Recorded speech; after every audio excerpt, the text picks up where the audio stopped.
Salamu za Yesu. Huyu mwana amefanyika kwa mapenzi ya Mungu. Hakuna. Ashindwe. Ngoja tuone. Niache na changanyikiwa mchungu wangu kweli. A few moments later. Na umeniambia kuna mapastors Kakamega walikusanyika kwa ajili yangu.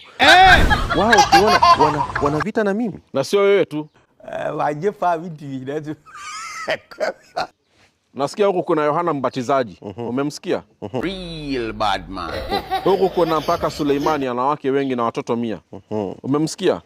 Hapa jirani hapa kulikuwa na Mungu anaitwa Wanyonyi. Si Yesu alikuwa tu mmoja. Na papa yake mmoja. Papa ndio huyu. Furumua. Ulimjua? Saa hizi Mungu amekufa huko, ameacha malaika. Nimekupa sasa ndio umeingia sasa kiroho. Nimekuja kiroho. Taandika hapa. Wewe huyo nasema Mungu, baba yako, huyo siji kama ndiye Wanyonyi. God have mercy upon us.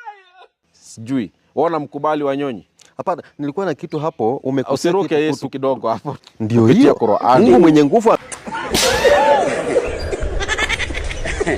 Wewe kama umelaaniwa laana yako itakuchinja. Maana pia hujanijibu. Nataka kukujibu. Sawa. Hapo penye umesema Mbavu sana wewe. Hata mimi pia ni mtu ya Mungu. si kutukanana. Kutukana imekatazwa. Imekatazwa. Hapo umejibu sasa. Mimi nilijua. Alafu unajua ulitangulia ukasema umesikia habari wamekusanyana, kuna vikao vinaendelea. Niko na hiyo video nitakuonyesha. Umemaliza sasa. Sawa. Umenena.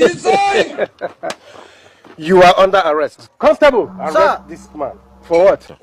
Kwa nini wakutane kwa ajili yangu? Kwa sababu wanasema unapoteza watu na hawa hawapotezi. We, ataanguka chini. Kwa sababu wanasema Yesu alikuwa huko Israeli na aliondoka na akasema atarudi kama mwizi. Wewe ulikuja kujaje? Anakimbia hiyo kwa kuta. Na umezaliwa badala urudi kama mwizi. Maandiko yanathibitisha kusaliwa. Do me a favor, please. Get out of here. Get out of here, man. Shit, I'm saying. Itu. Ayah tu bilang lama ni kau tu belum bayar.